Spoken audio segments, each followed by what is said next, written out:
If you're a leader, are you really utilizing the genius that's inside of every one of your employees? Because if you're not, you're actually leaving some opportunity and potential on the table.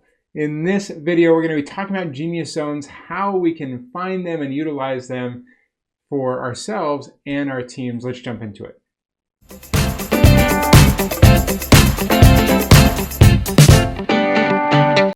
Hey there, my name is Jeff Perry. I'm the leadership and career development expert and author of The Intentional Engineer. And actually in chapter 6 of this book, I talk a lot about genius zones and how they can unlock some of our best work. And when we can work in alignment with our genius zones, we can do some amazing things. And I want to think about this in the context, though, of us as individuals, but also as leaders to consider, can we identify and utilize the genius zones inside of our teams to help unlock the potential of the entire team. So I want to give you just a few ideas on how we can think about doing this. First of all, is identify your own and share that with your team. If you're the leader, then saying, hey, these are my greatest strengths, my genius zones, and the areas that I do my absolute best work in terms of the environment that we create and how we can, and where you can really give your best contribution.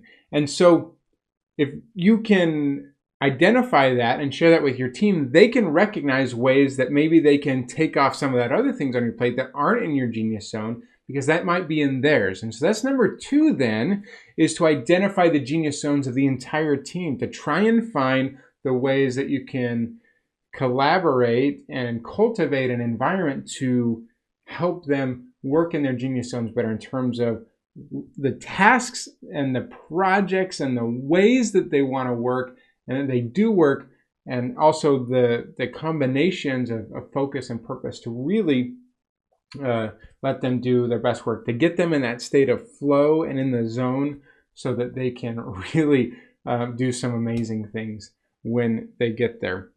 And number 3 is once they've been identified for yourself and the team, to then find ways to align the roles and the things that they're doing to be in alignment with that. Because the more time that we can give people to spend in their genius zones, the more impact they can have, but also it increases satisfaction. There's a lot of joy that comes from working in a genius zone and spending some time in there. And so if we can help people to be there more often, they're more likely to really enjoy their work and get even more impactful work done. Number 4 then is looking on the broader scale and think about how can we utilize the genius zones to not just put people in roles, but look at a planning approach to strategically align and look at particular types of projects or products or things that you and the team can work on to utilize the genius zones that you have individually and also maybe perhaps collectively, that the way that you work together and collaborate can be a genius zone inside of itself because of that diversity of skills and abilities and strengths that are inside of the team, and that together you can do even more when you identify that. And so to really take a strategic planning approach to how can you utilize those amazing genius zones to make big improvements there. So genius zones are really exciting and impactful. And if you don't even know what a genius zone is or how to find it, first of all, I encourage you to grab a copy of the book and go read chapter 6. But also I'd love to have you reach out and we can have a conversation about how we can identify and unlock and utilize the genius zones for you and your team to help unlock so much more potential. Please reach out and let's connect.